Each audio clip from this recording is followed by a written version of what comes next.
Okay, I think the participants have slowed down a little bit on joining in, so we will go ahead and get started. First off, good morning.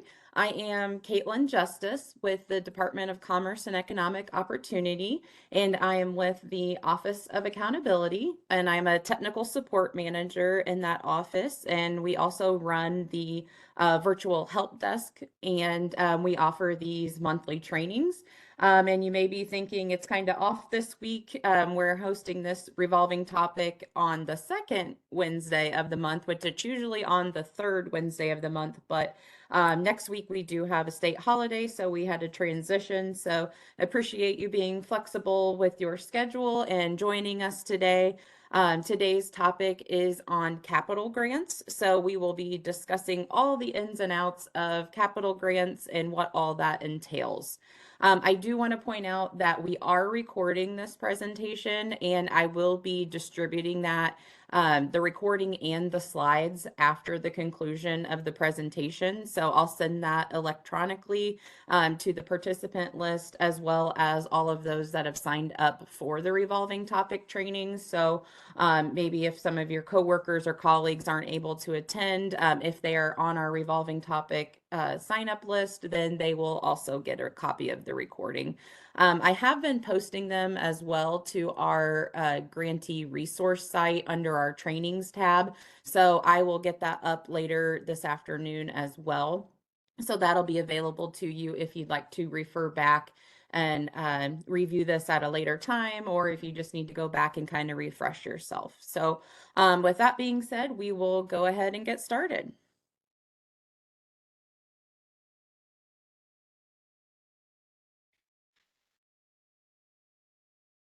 Okay, so you may have heard the term capital grant, or maybe your entity has received communication that you're soon going to be receiving a capital grant. But what exactly does that mean? So in today's training, we're going to define what a capital grant is and what the intent of a capital grant is.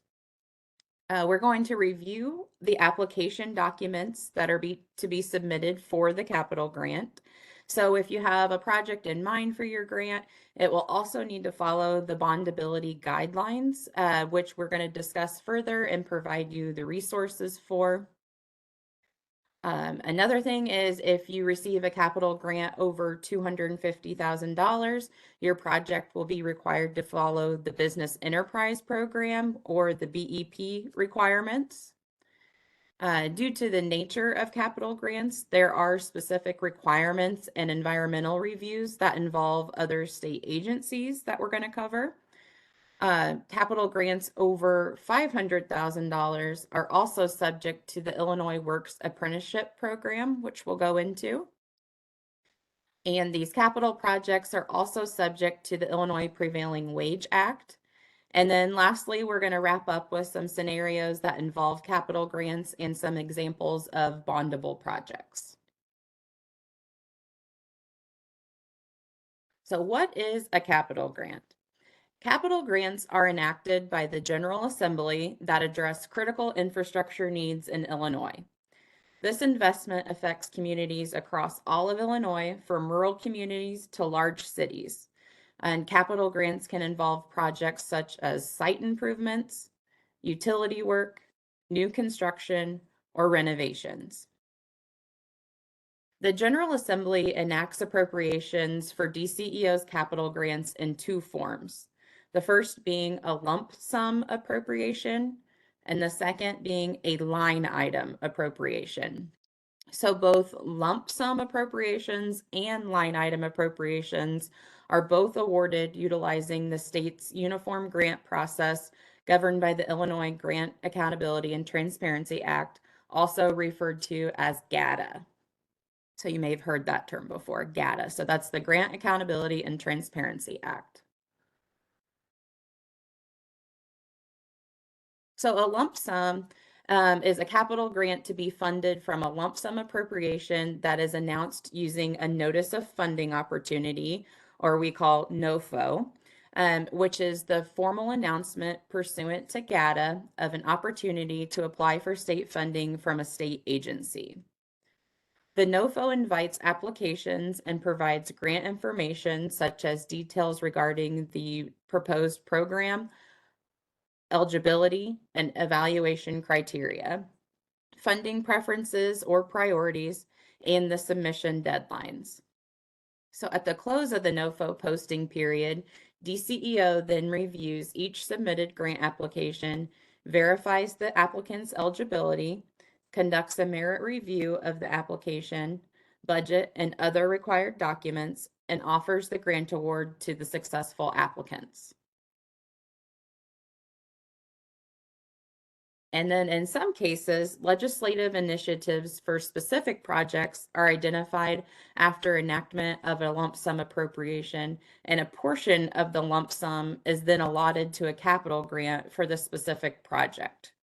So this is when legislators provide our agency with the necessary information to develop a grant funding opportunity, which includes a description and location of the proposed project, funding information and limitations, and specific eligibility criteria.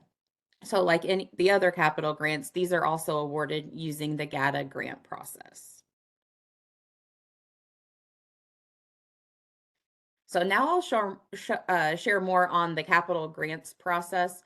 So new in 2023, our office here, the Office of Accountability, we offer a capital grants onboarding training for entities that have a newly released capital appropriation. So this onboarding is an hour-long training session that covers important aspects of grant management and educates on the different aspects of what to expect when receiving capital grants. This will also include an introduction from your grant manager, and your grant manager will provide you with the grant application documents that you'll need to complete and submit back to them. A final review of your documents is conducted at DCEO, so this would include a potential environmental review of your capital project and the creation of the Business Enterprise Program, or the BEP plan, and which I'll discuss more in another slide.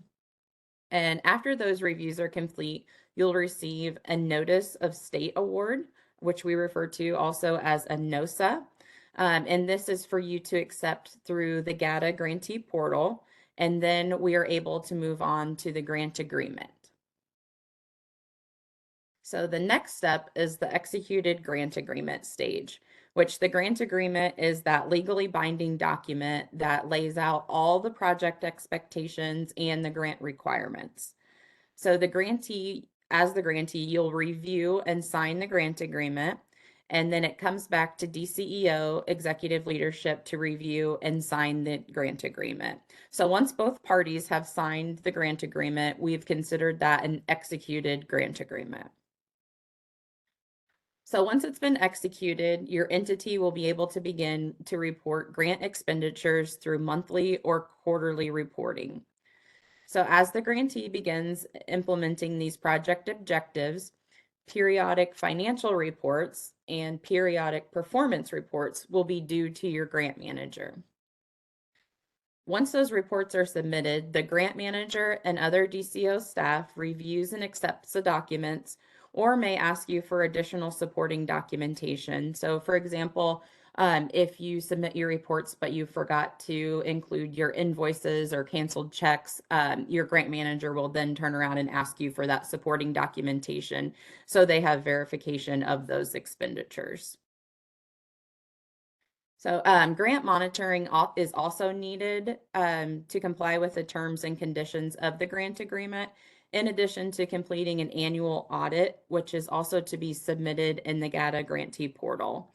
So it's important to note that entities are responsible for hiring an auditor to conduct the audit, as well as the costs associated with the audit. The last process is the closeout of the grant. So the grant will be closed once that grant period ends, which is also in your grant agreement, so you have those specific dates. However, if your grant project and expenditures are still ongoing, and you're getting near the end of your grant period, That is when you need to have a conversation with your grant manager to say, hey, we might need to look at an extension for this. Is it possible? So definitely keep aware of those dates and have that written down in your calendar. So that way, if that does happen, you are able to follow those steps and your grant manager will be able to walk you through those steps.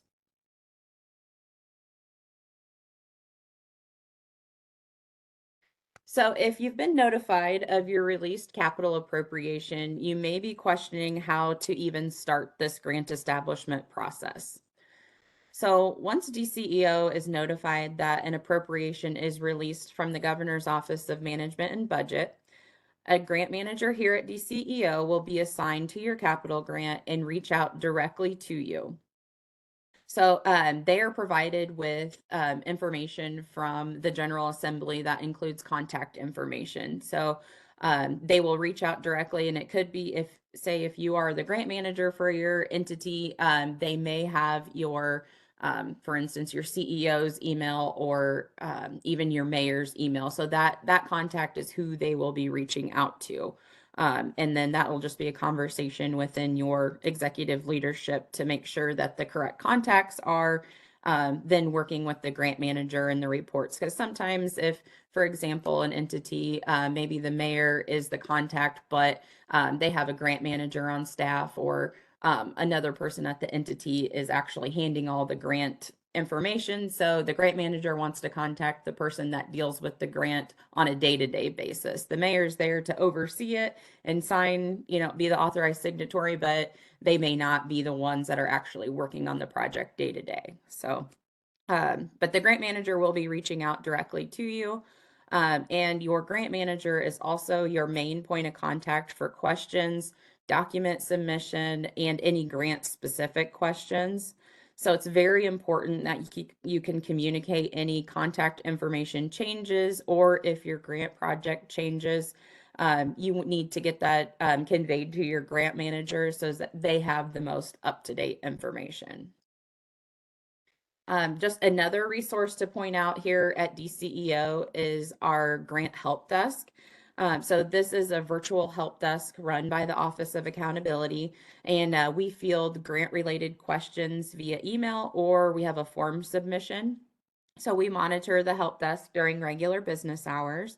And our help desk team, we also run our weekly office hours, which is every Tuesday at 2, pre-qualification trainings, which happens on the first Wednesday of the month, and then these revolving topic trainings, which typically happens on the third Wednesday of the month, except for this month. But and those are revolving topics, and they all involve some part of the grant process. So that changes monthly. So I would definitely check out our trainings tab on our grantee resource page, and you can see what we have upcoming through the end of the year.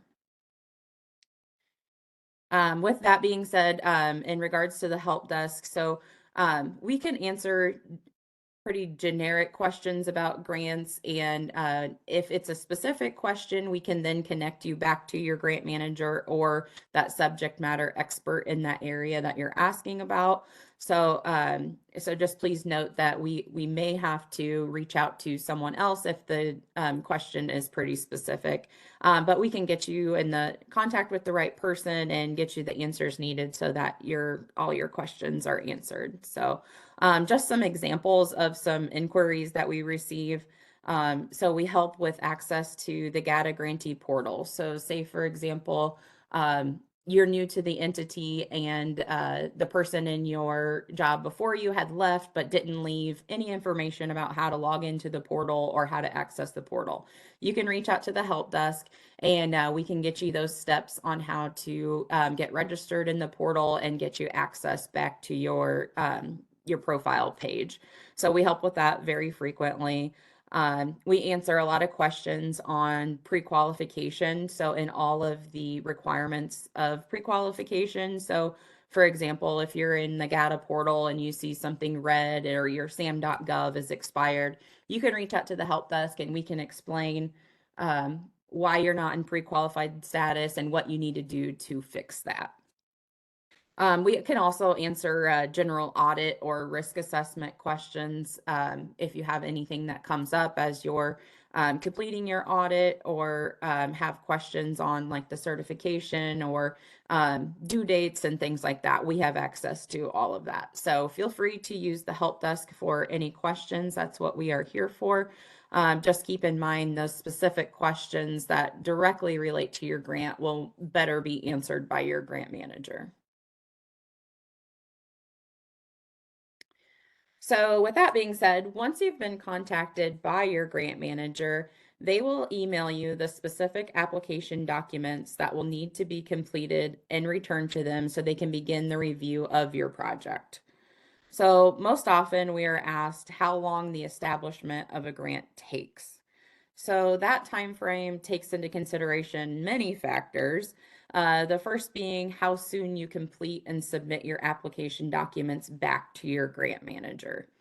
So once your grant manager makes that initial introduction to you, they include a list of instructions for you to complete the application documents, and then the ball is in your court to review all of those documents, work with your team, make sure that you guys are ready to submit the applications, and there is a lot that goes into it when in terms of completing like a narrative and including that information. So, my suggestion is when you get that email from your grant manager, sit down with your executive leadership, review those documents in whole, and just make sure that everybody's on the same page.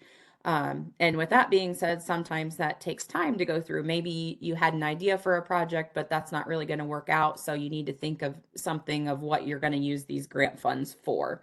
So I will say the longer it takes you to complete those applications, the grant manager really can't do anything on their side until they receive those applications back because, again, they don't know anything about your project or what you're including. So just keep that in mind. I mean, we've had some in my past experience as a grant manager where an entity has held on to those application documents for a year just because they hadn't worked out a project yet and some staff changes and they never got them submitted back to the grant manager. So just keep that in mind that and your grant manager will be checking in with you periodically just if they haven't heard from you or it's been a couple weeks, maybe like, hey, just checking in, do you have any questions? So just keep that in mind that they will be checking in with you on those documents and to get those back to them for their full review. And whenever you do submit those application documents, they need to be fully completed, address each question, and keep in mind this is how your grant manager learns about your project. So, some thoughts to consider when completing your application package. Let them know if this grant project is a part of a larger project as a whole. Have you procured any quotes or bids for the project? Have you spoken with your executive leadership and agreed that this is what you'd like the intended grant dollars to be used for? So on the next couple slides, we are going to break down the application package. So on this slide right now, it's all the documents listed is what you can expect to have to complete with your application package. So just note that this list does depend on the grant program office that your capital grant is through. So I'm going to go over all of these just so that we can touch on each document and their purpose. So first up is the DCEO uniform grant application. This is a fillable PDF form, and the uniform application is basically your applicant information, which is your entity's legal business name, your employer tax identification number, your business address, if your entity has been established, CAGE code through sam.gov. For the contact section, the first contact listed will be the person at your entity that's responsible for answering communications that's directly related to the grant project. So like I said earlier, this is the person that is working on that grant project daily and knows the ins and outs of your project. The second contact will be the person responsible for the business and administrative matters as it relates to the grant. So technically, this could be the same contact that's both handling the program and business matters, but we give the option in case there is another person that's handling the business side and one handling the program side. Also included is the areas affected information. So this is going to be about your location of your grant project. So where is it taking place? Is it a city, a countywide, or a statewide project? You can also include a map as an attachment to help the grant manager see the location of the project.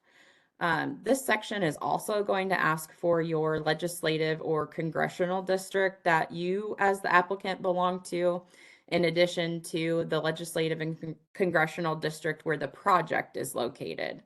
So, and if you do not know which legislative or congressional district, the Illinois State Board of Elections offers a Find My Elected Officials map, and we'll include that link in the chat so that way you can visit that if you're not sure who your elected officials are.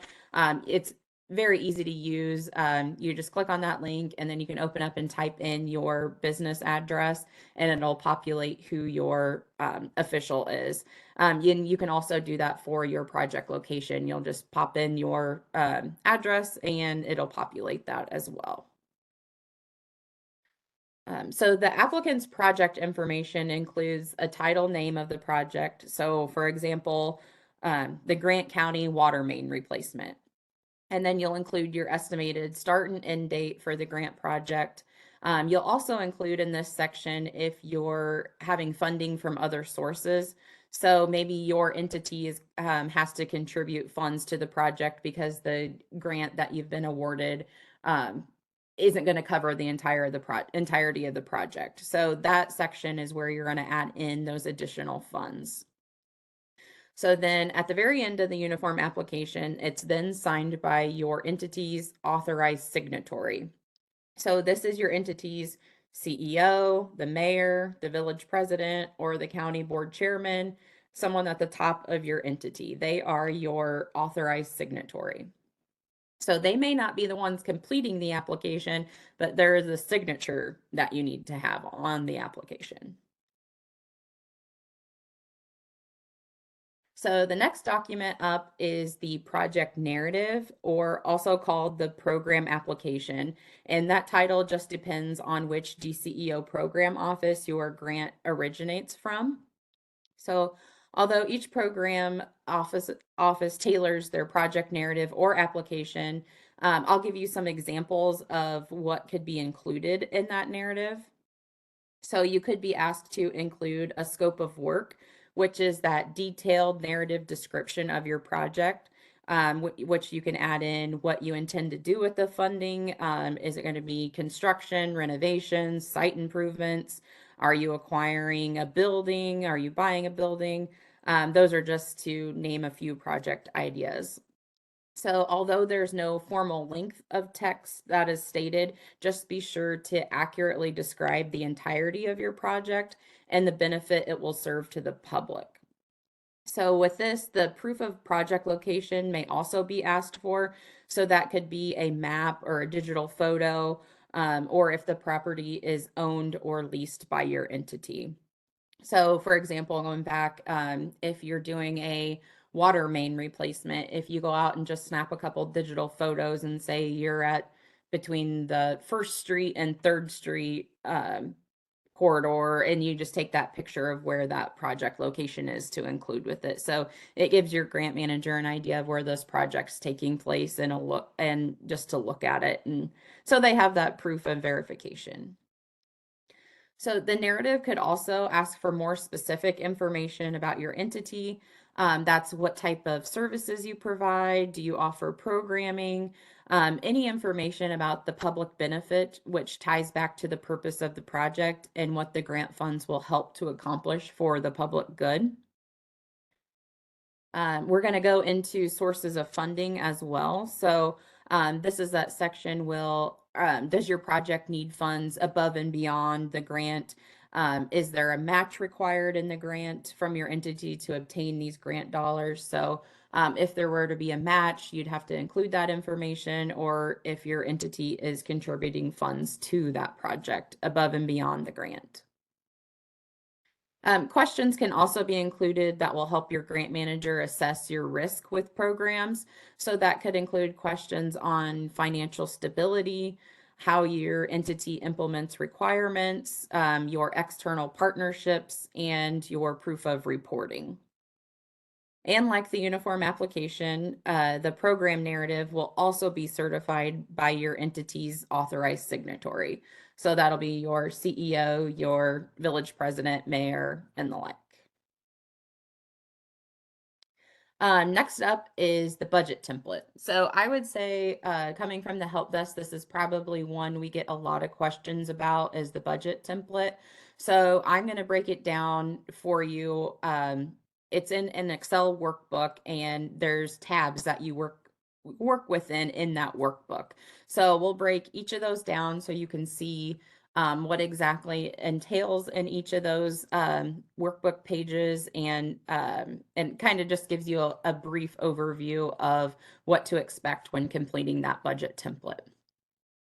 So the budget template demonstrates the cost associated with the grant funded project. So we do have general instructions that we provide in the very first tab of the Excel workbook, as well as in the supplemental document, which includes definitions of the line item categories and examples of what categories can include. I can also put that link in the chat as well. So the budget template is broken down into sections, and those sections are shown on this slide. So section A of the budget summary, this is where the grantee will complete the items at the top of the spreadsheet in those light blue boxes. So that yellow box that you see on the slide, that's under total revenue. You're going to enter the total amount of your state grant. So once you've been contacted by your grant manager, they'll say, here's your appropriation, and it was in the amount of $100,000. So in that yellow box on this slide, that's where that $100,000 will go. And then if you see that column below that says total expenditures, and it has all the dashes in all the cells, that will be auto-populated from within this workbook. So you're not able to go in and type in those boxes on this page. It automatically populates from the formula within this budget. So a lot of people will be like, hey, I can't type in this box. And well, it's locked down. So that way it populates from within the workbook from each of those line item categories. So on this section, you're just completing the items in light blue boxes and then the yellow box. On the next tab, which is our indirect cost rate information. And this is to be completed if your organization is requesting reimbursement for indirect costs. So please note that typically capital grants do not allow for indirect costs. So number 5 should be checked automatically, which I have that red box around that number 5. Just be sure to check with your grant manager to verify any information on indirect costs for your grant. And then section B of the budget template, this involves expenditures that were over and above the grant monies, in which we refer to as non-state funding. So if your entity is contributing money to the project outside of the state grant, so say your project is 100 grand and your grant's for 50,000, we need to show where that other 50,000 is coming from. So this is from those other sources of funding. So if it's not the state grant, we refer to it as non-state funds. So just like that first section, we're going to complete this section B just like we did. So we're going to fill out the items in the top. So your organization name, your no phone number, fiscal year, and then those items in the light blue cells. So if you're contributing cash, non-cash, or you have other funding and contributions. And then like the total expenditures column where you see the cells with the dashes with the white cells, that will be automatically populated as well from within the workbook. So you won't be able to fill in those cells until you fill in your line items in further into the workbook.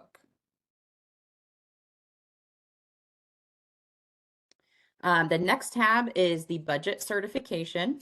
So this is to be completed by the authorized signatory of your entity, as well as your chief financial officer or the equivalent. So your CFO will complete the left column, sign and date, and the CEO or equivalent will complete the right column and sign and date.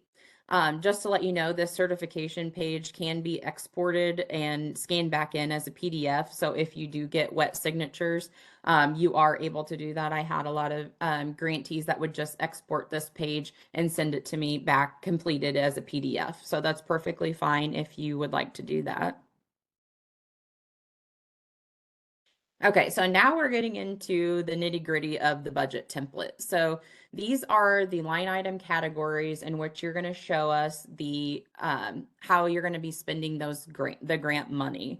So within the line item categories, they apply both to your state funding and your non-state funding, which your non-state is that local funding, a match, or you have other grants.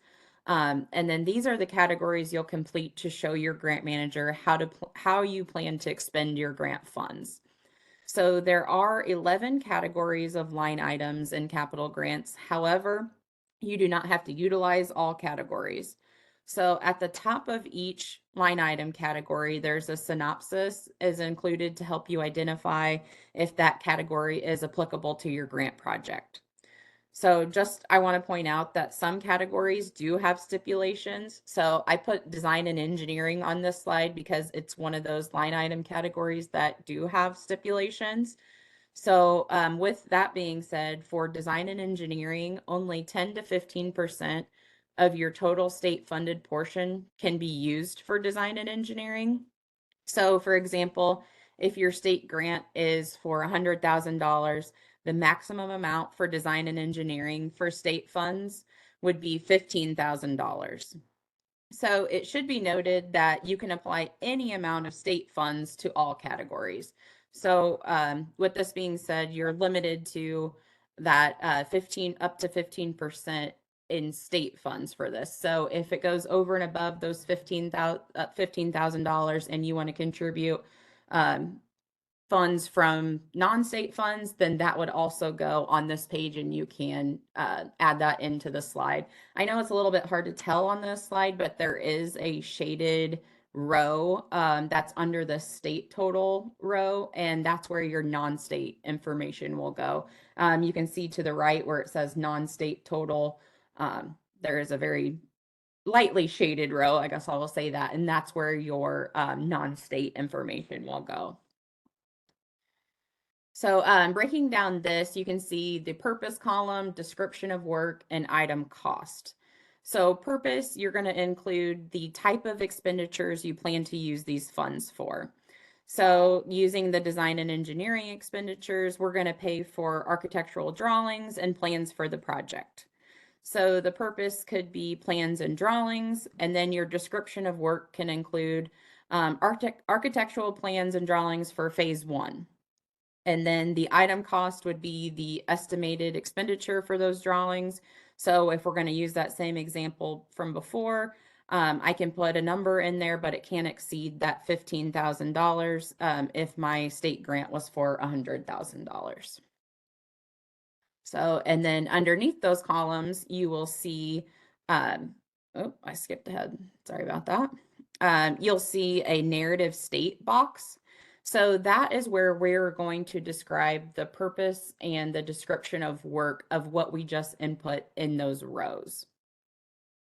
So with that being said, just in my past experience for writing the narratives, I like to start each narrative box with cost associated with, and then going into your purpose and description of work. So using this example that I just said, it'd be cost associated with the creation of architectural drawings and plans for phase 1 of construction of the Grant County USA Community Center in Grant, Illinois.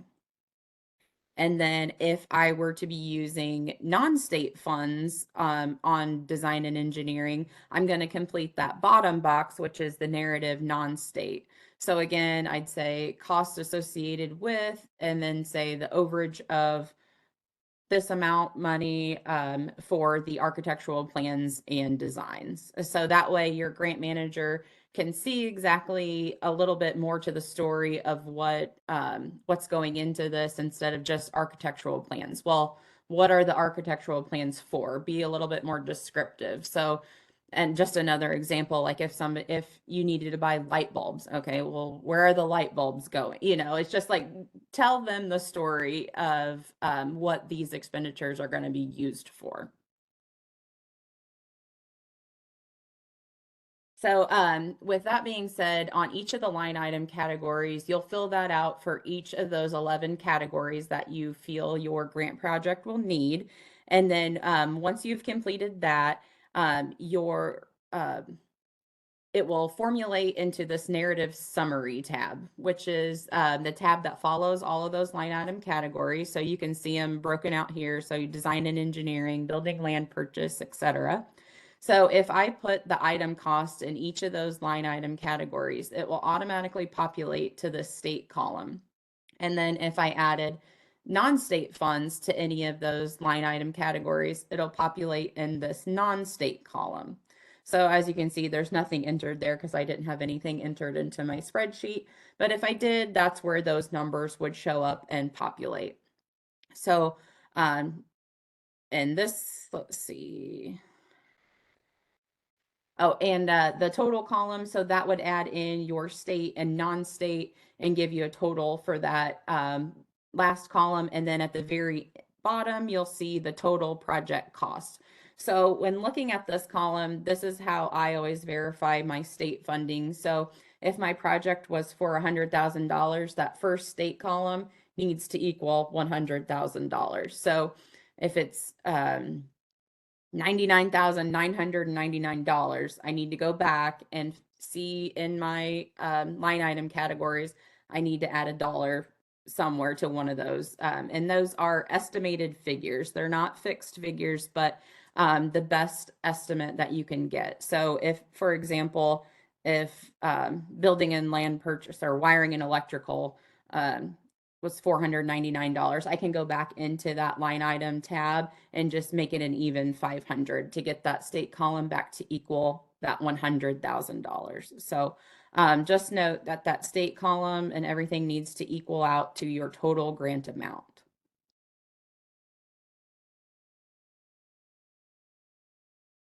And then the last tab that we have in the budget template is the agency approval page. So this is completed by your grant manager after they approve your budget template. Your grant manager will send this budget in its entirety to their program manager for signature and validation. And then once they have approved that, this gets sent on to our fiscal management for their review.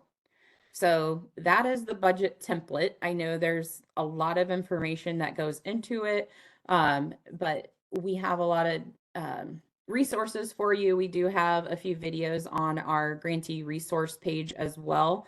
But feel free to reach out to your grant manager if something's not making sense or you just don't know which category to put one of your expenses in. It could be in this category, but it could also fit into this category. Your grant manager will help you out with that to let you know which category that it needs to go in. And you can always reach out to the help desk too, and we can provide you some more information and resources on the budget as you go through and complete that document. We do have some tips for that as well. Just be sure to research your expenditure prices to provide your expenditure amounts in your budget. So do a little research, talk to some people for different vendors if you need costs for certain things, just to give you an idea of costs. As you all know, with prices going up, things change. So just be sure to reach out and do some research on that as you're completing your budget. Like I said earlier, just provide as much detail as you can for those expenditures listed in the grant. So use that narrative state box and non-state box to describe those expenditures. That certification tab, it has to have two signatures on it. So one being your CEO and one being your CFO or equivalent. And then if you do have budget line changes during the life of the grant, you can work with your grant manager to submit a modification. So for example, you estimated windows were going to be $2,000 and then you got the prices back and they were going to be $15,000. So you'll have to definitely reach out to your grant manager and work with them on a modification on that. So it is possible. Typically it's over 10% from each line item category. So if those funds are over 10%, then they do need to work a modification with you. So just keep that in mind, that it is available, and that wraps up the budget template. The next two forms are the conflict of interest and the mandatory disclosure. So these two forms need to be completed and submitted.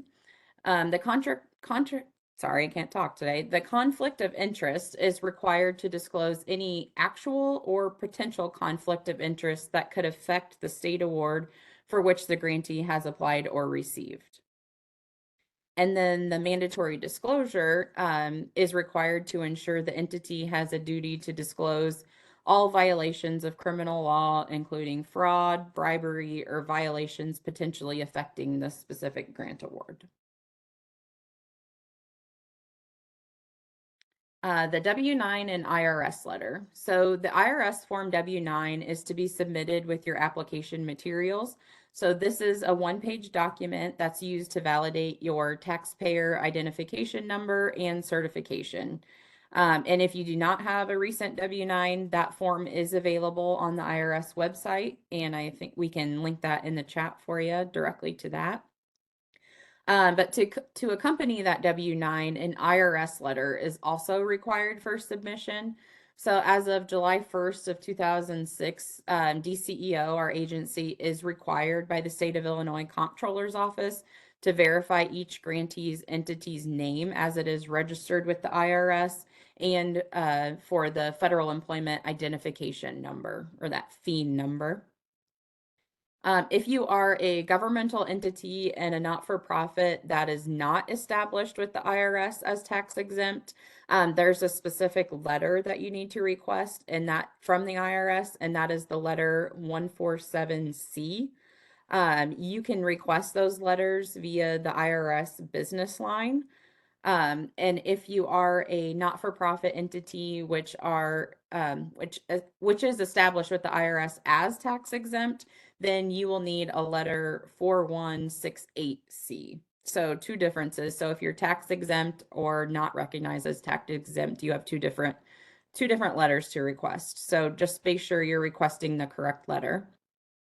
And then just to remember that all entities must provide a W-9 as well as the appropriate IRS letter, and that the entity name listed on the W-9 form must exactly match what's shown on the IRS letter. Moving on to letters of good standing. So we are able to ensure that entities are in good standing.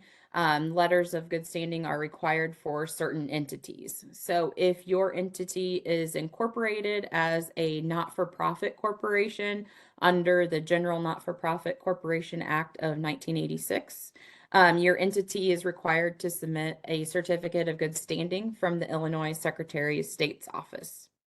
If your entity is organized as a charitable non-for-profit entity, which can include any person, individual, group of individuals, association, not-for-profit corporation, or other legal entity under the Charitable Trust Act, your entity is required to submit a letter of good standing from the Charitable Trust Bureau within the Office of the Attorney General.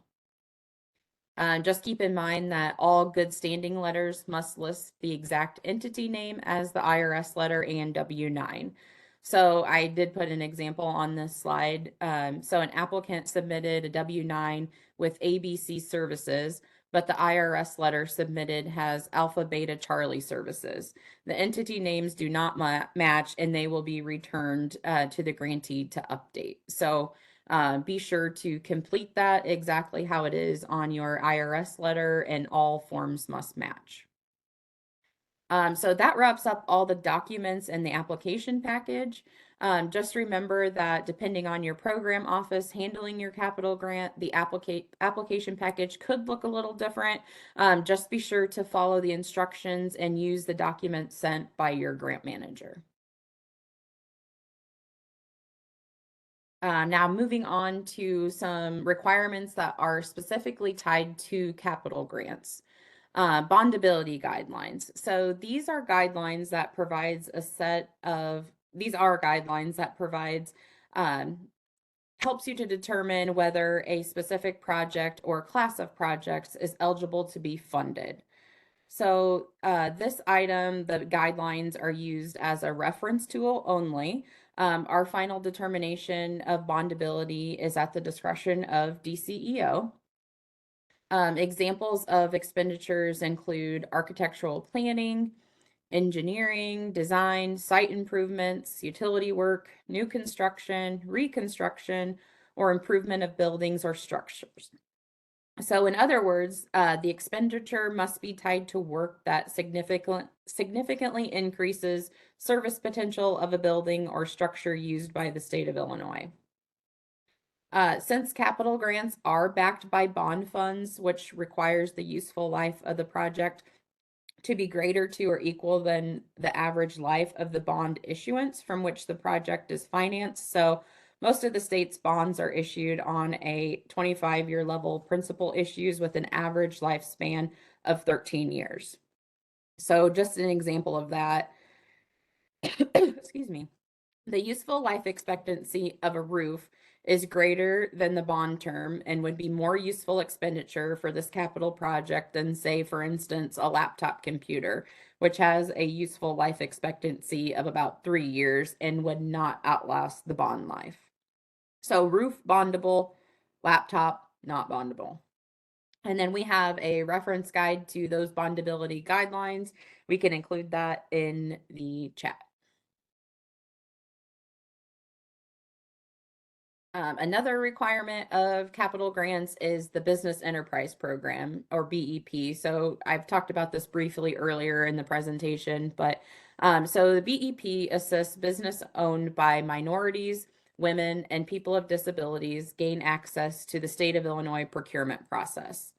So this program applies to capital grants over $250,000. So if you receive your appropriation and it's for $400,000, you're going to be subject to the BEP requirements. So after your application documents have been submitted, your DCEO staff will contact you to provide you with a BEP percentage goal for your project. And this is evaluated by looking at your location and area where the project is taking place and the activities that are being completed with the grant funds. So upon establishment of these goals, the grantee is required to submit a BEP utilization plan for approval.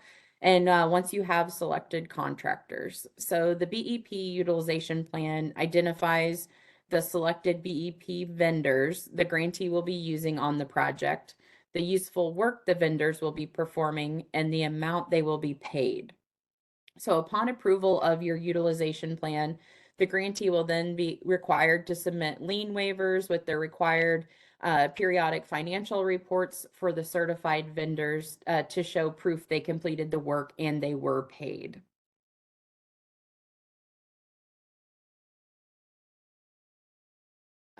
Another requirement of capital grants is environmental reviews. So capital grants are subject to environmental reviews, and that is involving other state agencies, and it is based on your project's scope of work and location.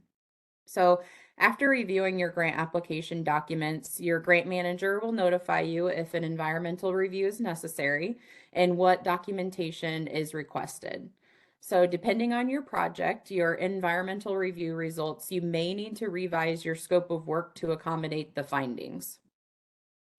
The Department of Natural Resources coordinates the review of actions funded or performed by the state of Illinois to ensure they comply with relevant state and federal environmental statutes. So the term action includes anything that disturbs the land, water, or air. The Illinois State Historic Preservation Office helps protect historic, architectural, and archaeological sites by administering the cultural resource review process.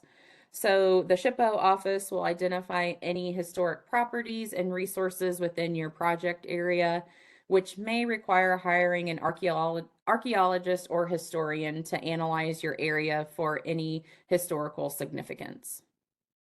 And then we also work with the Department of Agriculture. They help with any other state agencies, planning commissions, and county governments to help reduce the extent to which farmland is affected by conversion or development. So that is all in the environmental review. Um, and it may be where your project might be sent to Department of Natural Resources for review.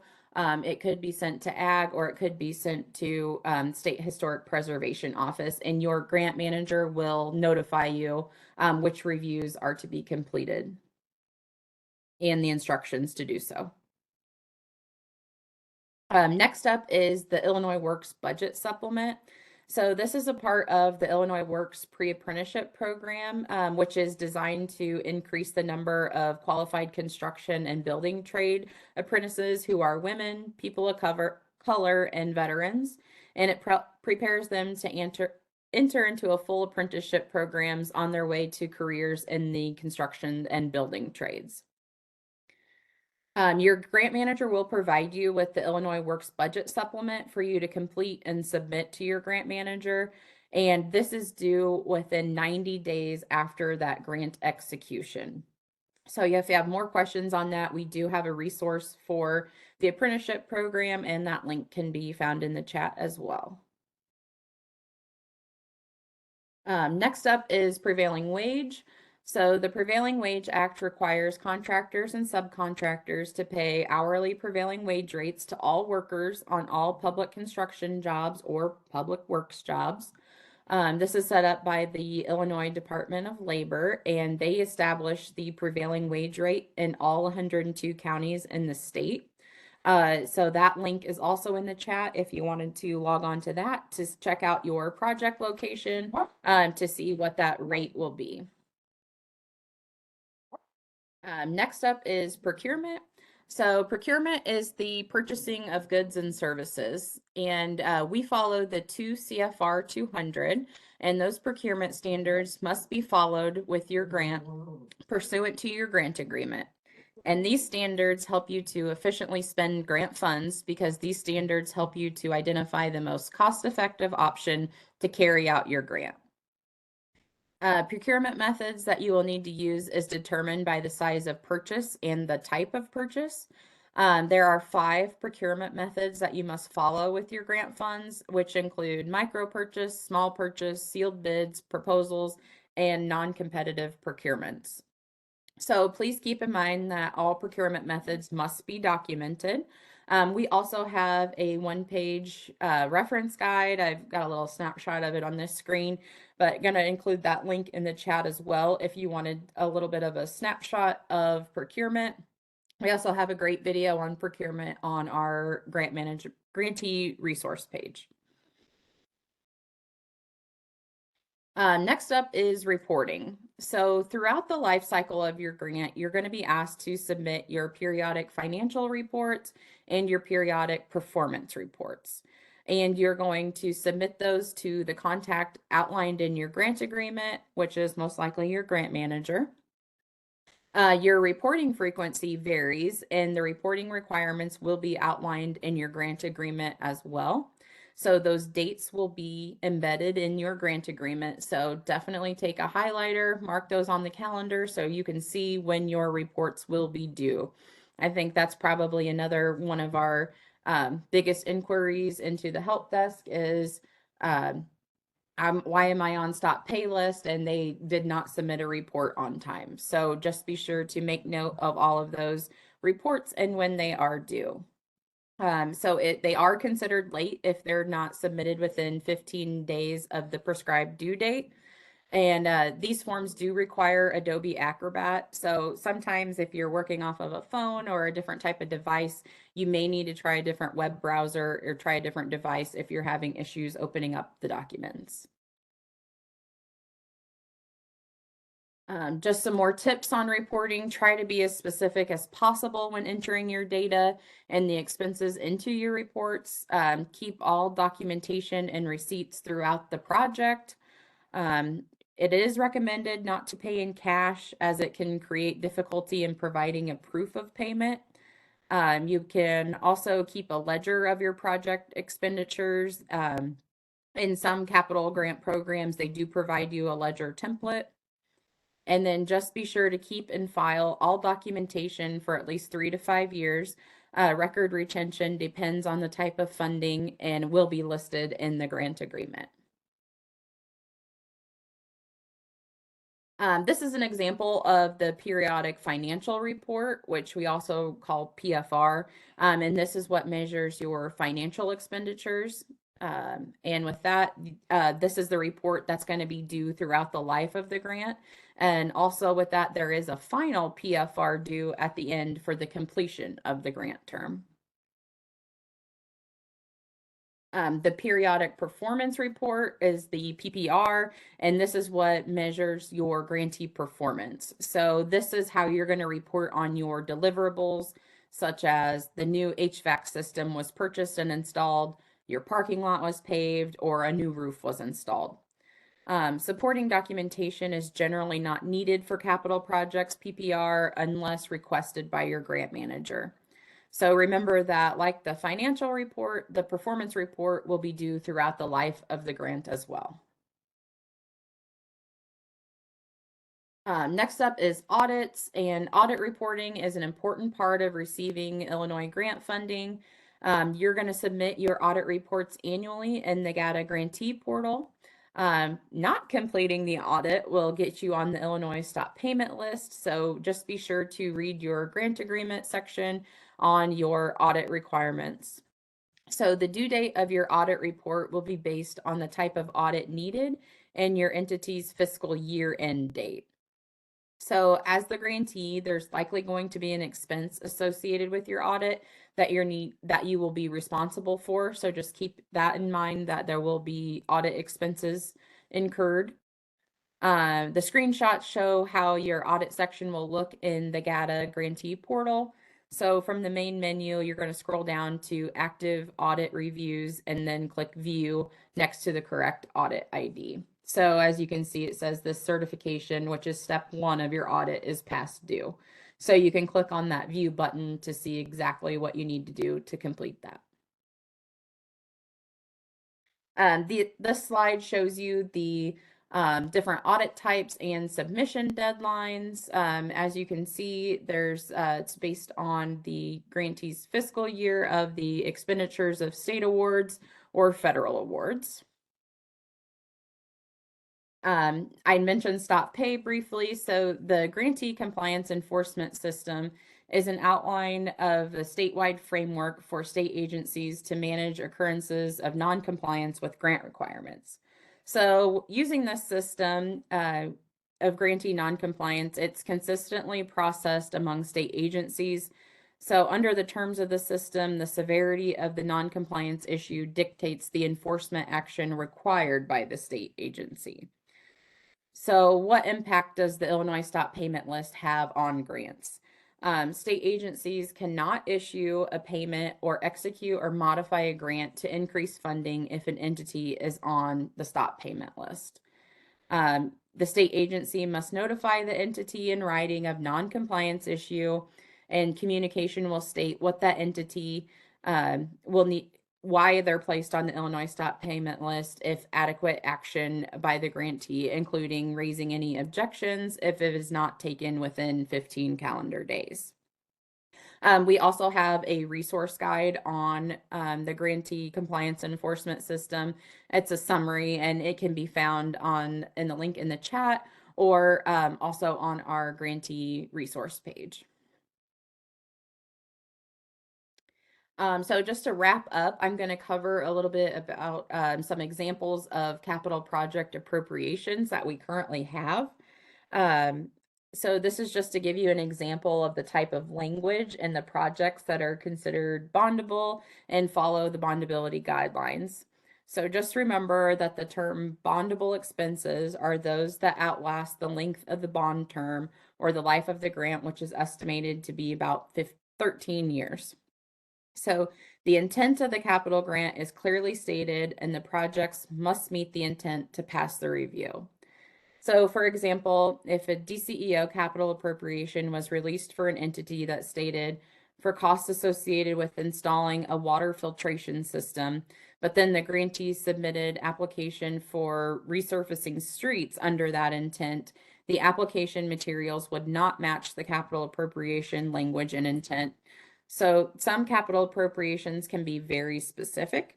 So it could limit what the grantee can do with the project. So for example, if the capital appropriation is for costs associated with purchase of a building at 123 Alphabet Street in Grant, Illinois, the grantee is then tied to purchasing that exact building at that exact address. So this could become troublesome if the grantee isn't able to purchase the property before another buyer does. So if that property was sold, then the grantee would have to work with their grant manager to request an intent change, which does take more time and approvals from DCEO as well as the legislators. So on the other hand, there are capital appropriations that are very general. For example, for costs associated with capital improvements. So with that intent, the grantee has more flexibility to pick which project they'd like to use the grant funds for, or if they have multiple capital type projects to be completed. So for the most part, we see a lot of appropriations come through that are pretty general. And that's a conversation you can also have with your sponsoring legislator to see what exactly they had an intent for those funds to be spent for. So just another conversation to have so everybody's on the same page. But just some examples on that slide for you. And then some resources to cover. You have many resources available to you as a grantee throughout the life cycle of your grant. So your grant manager is your first point of contact at DCEO, and they can answer your specific questions about your particular grant. We also have the DCEO grantee resource site, which I think I've probably mentioned a million times today. This is the site maintained by the Office of Accountability, and it includes our learning libraries. That's our videos, resource page, quick reference guide, any instructional videos. We also have our training and office hours invitation list, which I mentioned earlier. So those weekly office hours, our monthly pre-qualification training, and then these revolving topic trainings.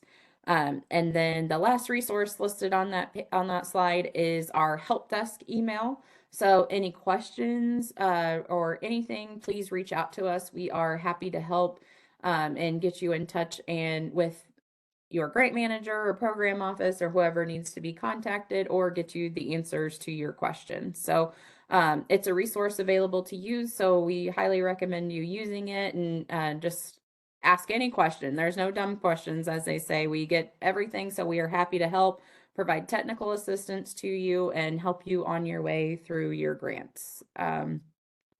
And I think that wraps it up for today. I think I am a little bit over on the minutes, so I apologize for that. I'm going to go back to this, and looks like Amber was busy in the chat answering some questions, so I apologize. Let's see, we have a couple minutes, but Caitlin, I think we're good on questions. Okay, awesome.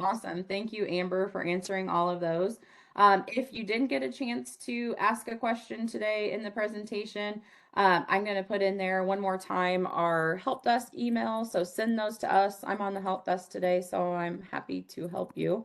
Sliding that in there. Other than that, this was recorded and I will be sending out the slides and recording later on this afternoon. As soon as I get caught up with everything, I will get that out to you and that'll be in your inboxes later on. Otherwise, thank you so much for joining us today. I hope you were able to learn more information on capital grants and hope you're able to attend one of our trainings here next month or in the future. So thank you very much, everybody. Have a great day.